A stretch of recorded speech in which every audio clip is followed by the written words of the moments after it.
जय श्री ओम नमः सिद्धेभ्यः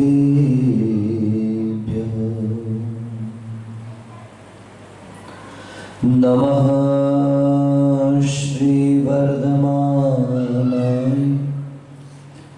निर्धूत कलिलात्मने सालोकानां त्रिलोकानां यद विद्या दर्पणायते श्री शांति वीर शिव धर्मजीत श्रेयांस सूर्याचार्य फिर गुरुवर अभिनंदन सागर जग पूजित आचार्य मुनिवर आर्यायेलक क्षुल्लक त्यागी व्रतियों के स्वामी गुरु आपकी करूं वंदना बनने को शिवपथ गामी। पंच परमेष्टि भगवान की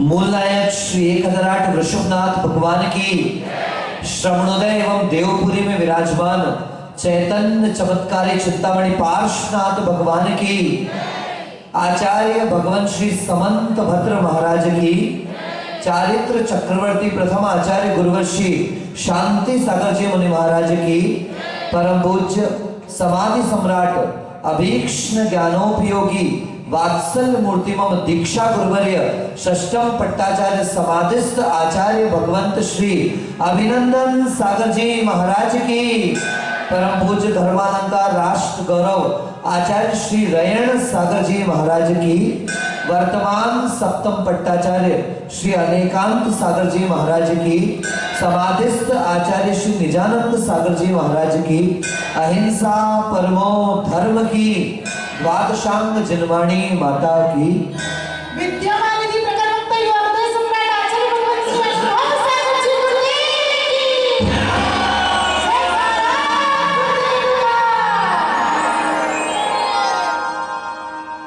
गमों की आंच में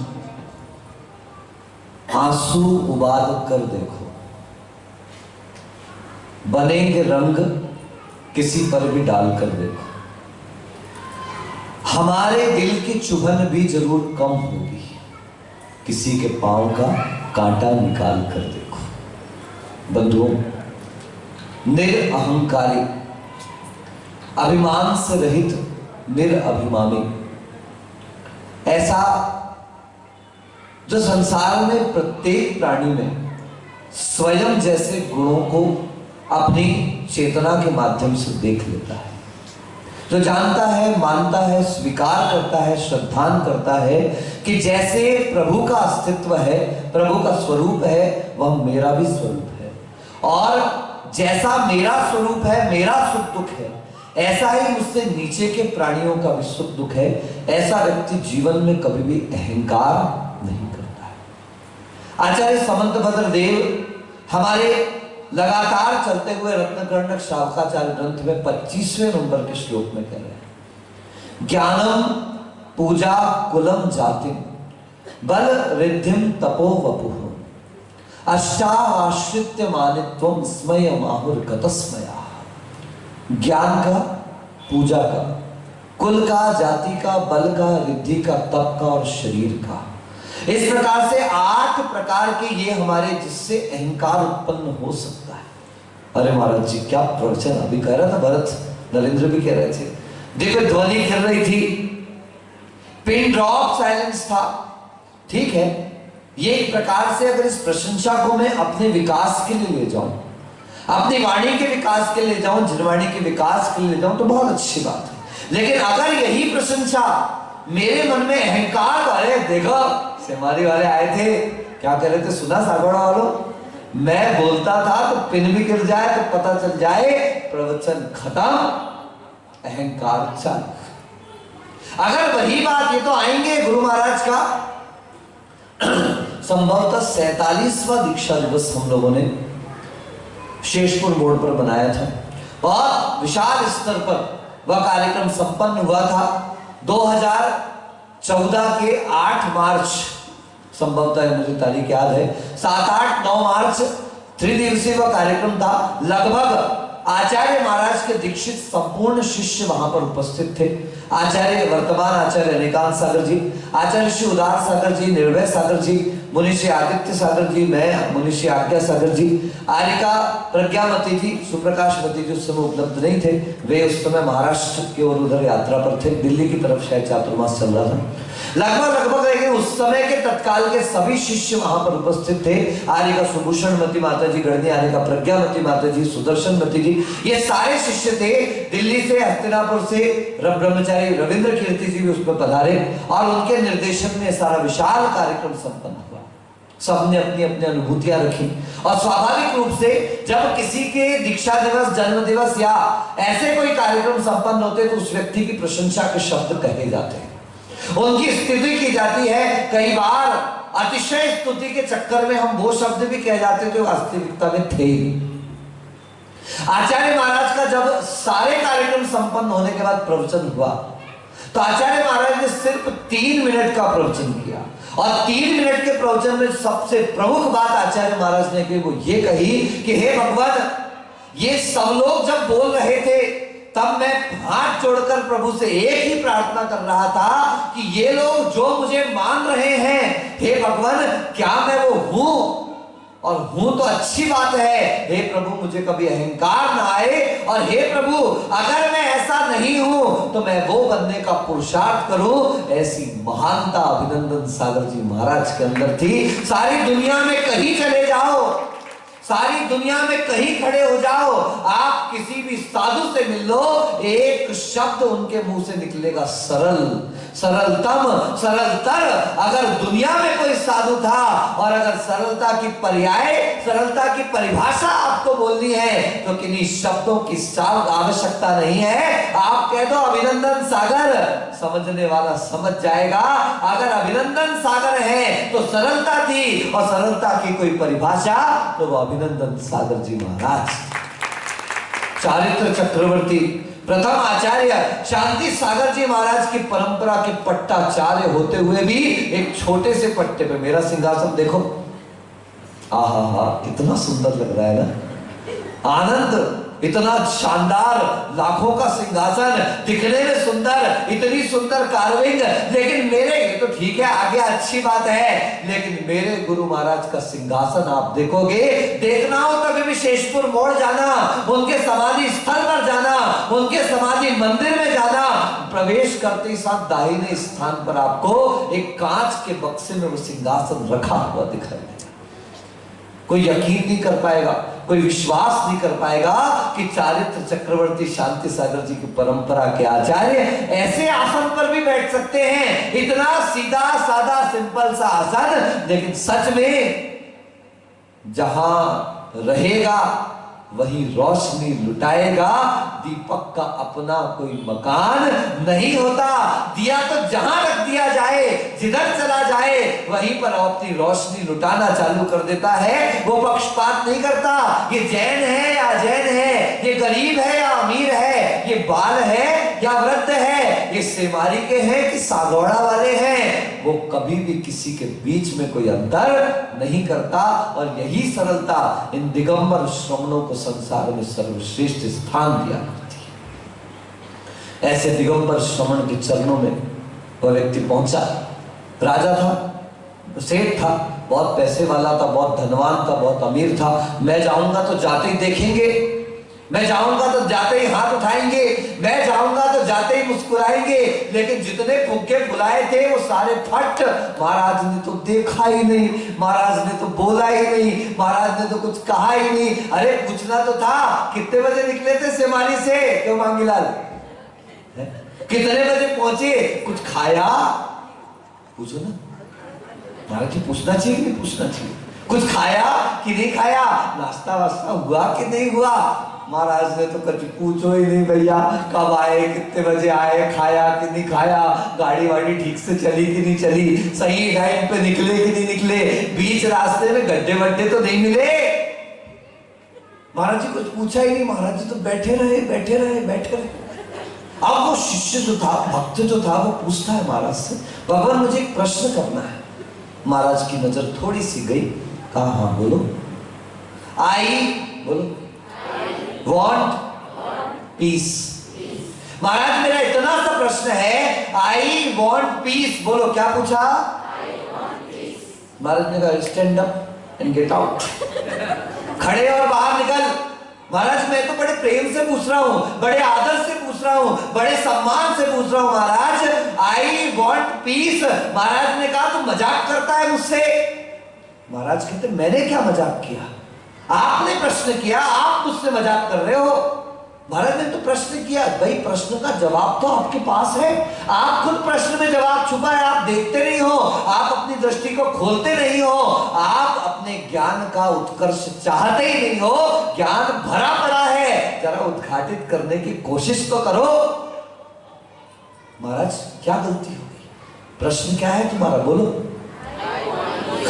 ये पुरुषों के दही जम रहा है, नहीं हिलोगे थोड़ा सा तो मट्ठा बन जाएगा, ज्यादा हिलोगे तो छाछ बन जाएगी।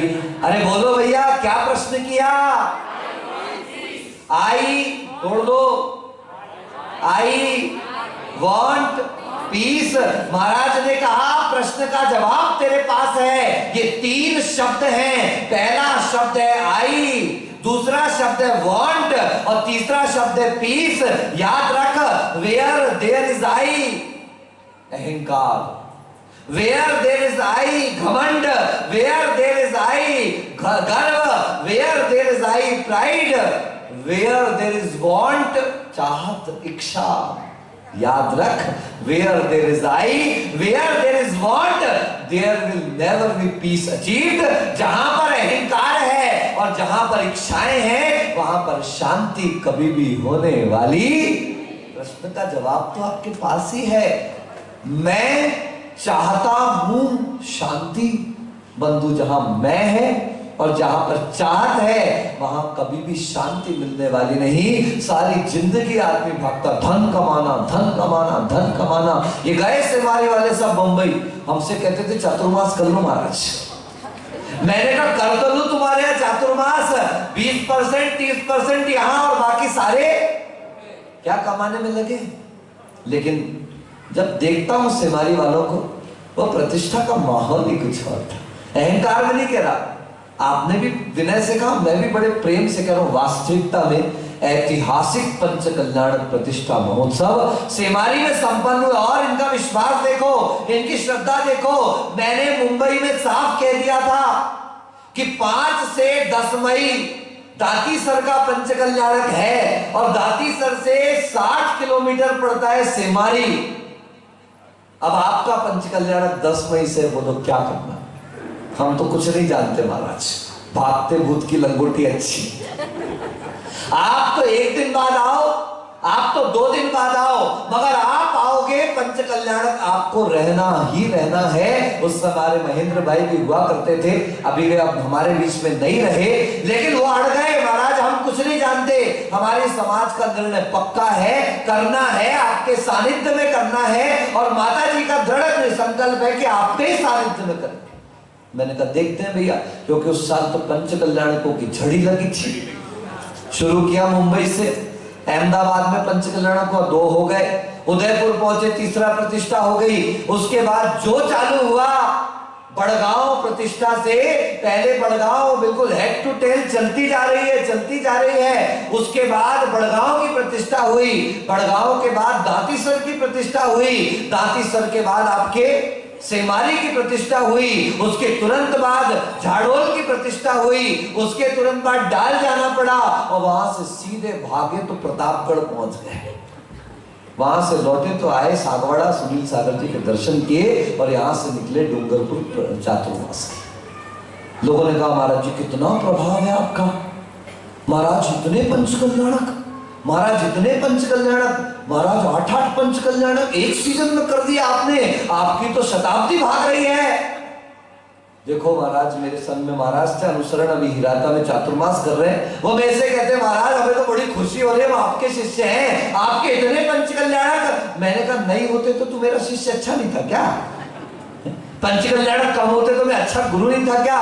मैंने कहा याद रख बेटा, ये जितने भी पंचकल्याणक हो रहे हैं ये अनुभव सागर के कारण नहीं हो रहे। ये जितने पंचकल्याणक हैं ये अगर किसी कारण से हो रहे हैं तो उसका एक कारण है हमारे गुरुदेव अभिनंदन सागर जी महाराज का आशीर्वाद। अगर वो नहीं तो कुछ नहीं। कहते हैं सारी धरा भी साथ दे तो और बात है, अब गुरु तू जरा भी साथ दे तो और बात।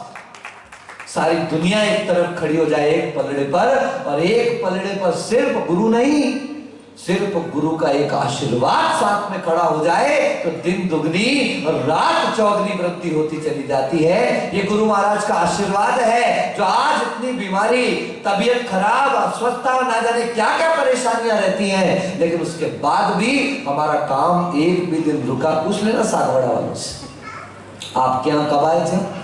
जन्म कल्याणक के दिन। कौन से दिन? ये भी ऐतिहासिक बात है साहब कि जिसके सानिध्य में पंच कल्याणक हो रहा है उसने ध्वजारोहण नहीं किया, उसने गर्भ कल्याणक नहीं किया, उसने गर्भ कल्याणक का उत्तर रूप भी नहीं किया। विनोद भैया कब प्रवेश हुआ?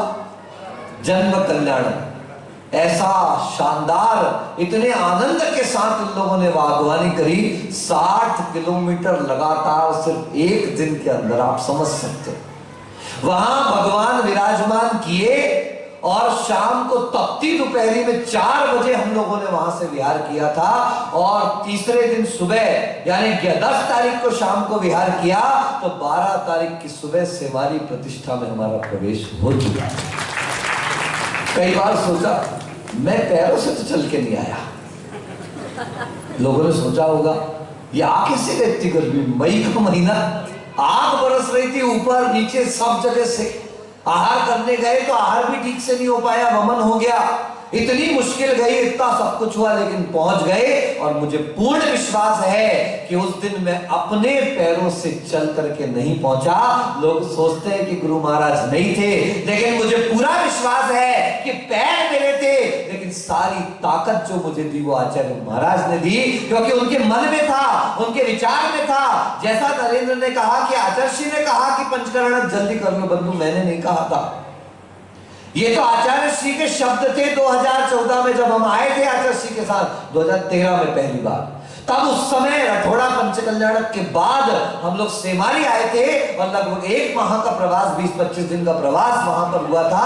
तब आचार्य महाराज ने कहा था जितनी जल्दी कर सकते हो उतनी जल्दी पंचकल्याणक कर लो, क्योंकि सच में देख लिया समय का कोई भरोसा।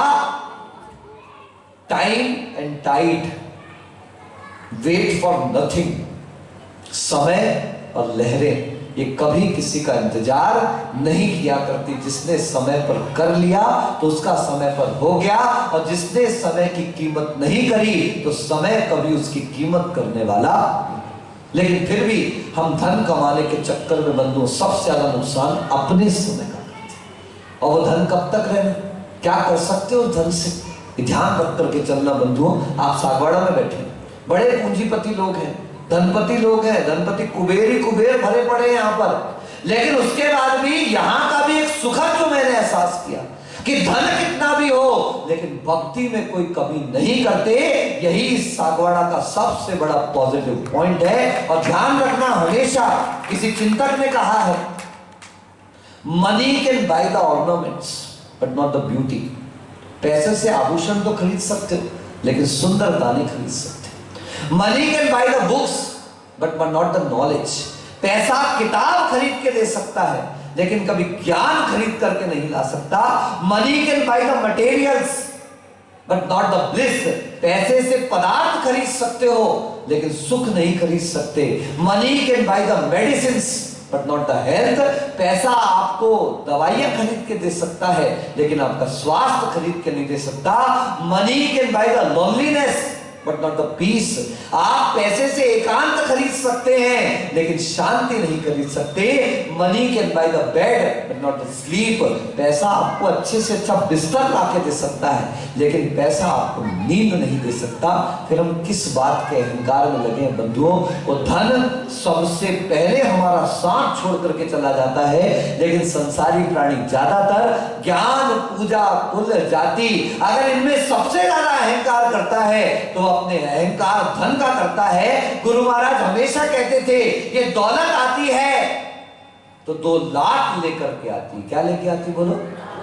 पहली लाख जब धन आता है तो दौलत में से 1 लाख सीने पे मारता है।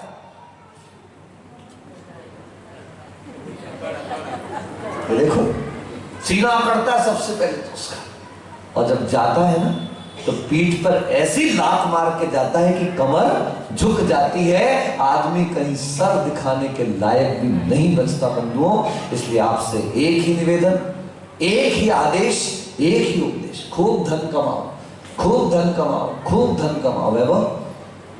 लेकिन धन कमाने से पहले धर्म कमा लेना, क्योंकि हमारे जैन आगम में 4 पुरुषार्थ है। बोलेंगे धर्म, अर्थ, काम और मोक्ष।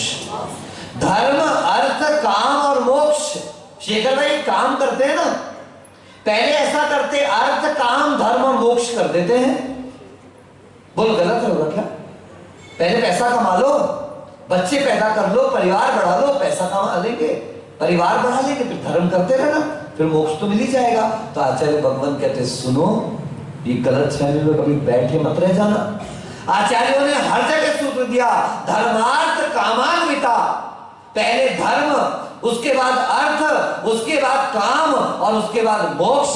धर्म पूर्वक अर्थ, धर्म पूर्वक काम, तो ये नियम से, परंपरा से मुक्ति का कारण बनेगा।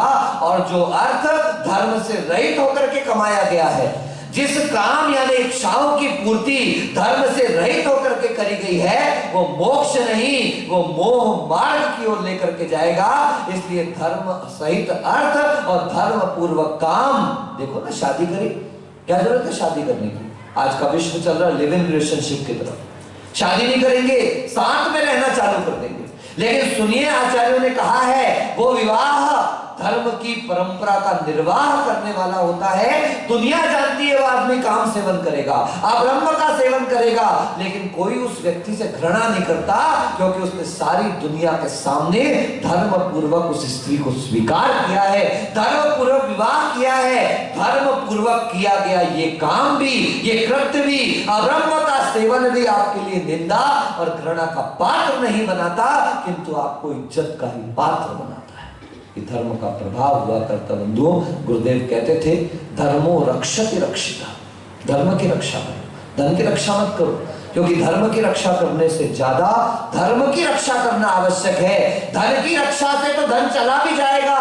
एक तो धन को कमाना मुश्किल, फिर धन को रखना मुश्किल, उसके बाद धन को संभालना मुश्किल, धन का उपयोग करना मुश्किल, धन का उपभोग करना मुश्किल। लेकिन धर्म तो कमाना भी आसान है, धर्म को संभालना भी आसान है। और एक बार तुमने जरा से धर्म को संभाल लिया, ये धर्म तुमको जीवन भर संभाल करके रख देगा। ये धर्म की महान शक्ति हुआ करती बंधुओं। इसलिए हमने जो कर लिया वो बहुत अच्छा कर लिया। अब उस करने के बाद अब आगे हम क्या करें? आपका पंच कल्याणक हो गया, सागवाड़ वालों का भी ऐतिहासिक पंच कल्याणक संपन्न हो गया, भव्य भव्य चातुर्मास संपन्न हो गए। लेकिन इन सब के बाद अब हमारे हाथ में क्या आया? महाराज जी ने बोली दी थी, उनने पैसे दे दिए ना महाराज जी, हो गया हमारा धन इकट्ठा हो गया, मंदिर बन गया। नहीं बंधुओं, ये पुद्गल तो कोई भी इकट्ठा कर लेगा, कोई भी खड़ा कर लेगा। अगर वास्तविकता में हम कुछ कर पाए तो वो ये सबसे बड़ी बात है कि एक आदमी थका हारा अपने छोटे से बच्चे को लेकर के सागवाड़ा की तरफ आया। बहुत गर्मी थी, बहुत गर्मी थी, बहुत गर्मी थी। जब वो रास्ते से प्रवेश कर रहा था, कहीं उसको पानी का कोई स्रोत नहीं दिखाई दिया, कहीं प्यास बुझाने का कोई स्रोत नहीं दिखाई दिया। तब उस व्यक्ति ने सोचा कि चलो ये सेठ जी की दुकान है, मैं चलता हूँ, सेठ जी दयालु तो होंगे, इतने बड़े आदमी है, इतने बड़े आदमी है, भैया एक घूंट पानी तो पिलाएंगे। बच्चा बहुत प्यासा था, वो सेठ जी के यहाँ गए, सेठ जी से कहते सेठ जी बच्चा बहुत प्यासा है, जरा एक गिलास पानी पिला दे। मटका रखा हुआ है, पानी रखा हुआ है, फ्रिज रखा हुआ है, सब कुछ वहां पर है, लेकिन उसके बाद भी सेठ ने उसको पानी नहीं दिया। उसने कहा आगे जा, कहीं मिल जाएगा। सेठ जी मेरा बच्चा चल नहीं सकता, सेठ जी मेरा बच्चा आगे नहीं जा सकता, उसे बहुत प्यास लगी है, वो प्यास से कहीं मर ना जाए, कहीं चक्कर ना आ जाए, आप जरा पानी दे दीजिए, मुझे एक गिलास पानी दे दीजिए। उसने कहा चल चल आगे चल, आज आदमी नहीं आया। अरे ये कौन सी बात है? बच्चा भी खड़ा खड़ा प्यासा गला पकड़ के सुन रहा था। अचानक से बच्चा धीरे से बोलता है सेठ जी से, जब सेठ जी ने तीसरी बार कहा कि आगे जा, कहीं और भी लेना, आज आदमी नहीं है, तो तुरंत वो गरीब का बच्चा बोलता है सेठ जी सुनो सुनो। सेठ जी आए, हाँ क्या है? सेठ जी आज आप ही आदमी बन जाओ ना। ओहो, नहीं आई समझ में? बहुत बड़ी बात कह दी बंधुओं उस बच्चे ने। जिन घरों में मिट्टी के घड़े रहते हैं वो कद में छोटे हो मगर लोग बड़े रहते हैं। मैंने फल देखकर ये पहचाना है, मैंने फल देखकर ये जाना है कि जो बहुत मीठे हो अक्सर अंदर से सड़े रहते हैं। गरीब से तो उम्मीद कर सकते, अमीरों से ये उम्मीद करना भी बेकार। ऐसा धन किस काम का जो किसी की प्यास ना बुझा सके, ऐसा फ्रिज किस काम का जो मरते आदमी की प्यास ना बुझा सके। कहते ना, वो एक भजन था कि जीते जी तो पानी नहीं पिलाते और मरने के बाद उसको गंगा जल लाके मुंह में टपकाते। अगर जीते जी पिला देते तो मरता क्यों सामने वाला? इसलिए बंधुओं उस बच्चे की बात अक्सर मुझे याद आती है कि सच में अगर हम आदमी बन गए तो हमारा सारा धर्म सार्थक हो जाएगा। इसलिए आज भगवान नहीं बन पाने वाले भरत भाई, ये पंचम काल है, ना तुम्हें भगवान बनना है और ना हमें भगवान बनना है। जब हम में से कोई भगवान नहीं बनने वाला तो पंचम काल में सबसे महत्वपूर्ण अगर कुछ है, आपकी पूजा का फल, आपके अभिषेक का फल, आपकी प्रतिष्ठा का फल, आपके स्वाध्याय का फल, आपके गुरु दर्शन का फल, कि आप भगवान बन पाओ ना बन पाओ, इस काल में, इस बार, इस जन्म में एक अच्छे इंसान बन जाओ। और वही इंसानियत हमें बहुत ऊंचे उठा करके ले जाएगी। अहंकार, अहंकार मुर्दे में भी होता है। क्या कहते हैं? झुकता वही है जिसमें जान होती है, झुकता वही है जिसमें जान होती है। अकड़ तो मुर्दे की खास पहचान होती है। अगर जिंदा हो, अगर जागृत हो, अगर ज्ञानी हो और अगर बुद्धिमान हो, विवेकवान हो, स्वाध्यायवान हो और सच में जैन हो तो आपके अंदर विनम्रता होनी चाहिए, आपके अंदर सरलता होनी चाहिए। अगर सरलता, रोज प्रवचन में कहता हूं ना आपसे, ओम नमः बोलो ना। महाराज जी परसों ही तो कहा था आपने, महाराज जी 8 ही दिन पहले तो कहा था आपने, महाराज जी 20 दिन पहले तो कहा। अरे आपको तो बार बार कहना पड़ेगा, कई बार कहना पड़ेगा। प्रवचन में सबसे पहला शब्द बोलो क्या? सिद्धेभ्य नहीं, ओम नमः। क्यों? अरे तुम्हारा शरीर सीधा नहीं हो पा रहा, अकल कैसे सीधी होगी? मैंने कई बार आपसे कहा सांप कितना भी टेढ़ा मेढ़ा चले, अगर बिल में जाना है तो अब समझ लो, प्रवचन तो बिल में जाने की प्रक्रिया है, धर्म तो बिल तक ले जाने की प्रक्रिया है, अंदर तक पहुंचना है। जब तक टेढ़ा मेढ़ा चलता रहेगा तब तक आप कभी अंतरंग तक पहुंचने वाले नहीं। इसलिए आइए मायाचारी के, अहंकार के उस टेढ़ेपन को अपने अंदर से हटाएं और आत्मा के उस सीधे साधे स्वरूप को प्राप्त करने की कोशिश करें, जिसे प्राप्त करने के बाद हमें संसार में कुछ भी प्राप्त करना शेष ना रह जाए। इन्हीं भावनाओं के साथ सभी को मंगल आशीर्वाद। बोलिए आचार्य भगवान अभिनंदन सागर जी मुनि महाराज की। बोलिए प्रखर वक्ता आचार्य अनुभव सागर जी गुरुदेव।